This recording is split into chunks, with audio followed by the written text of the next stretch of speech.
Sir ये बताएं PTI के टिकट के लिए आए हैं ऑफिस? मैं अल्लाह के फजलो करम से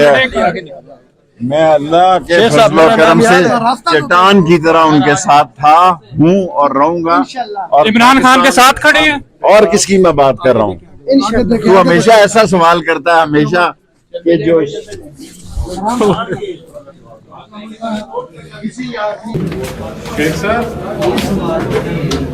शेख साहब सर पीटीआई के ऑफिस में आज आप आ गए हैं, क्या कहना चाहेंगे? अचानक से वो भी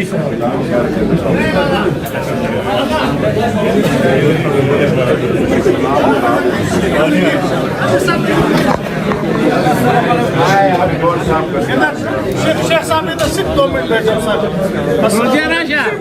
सलाम करे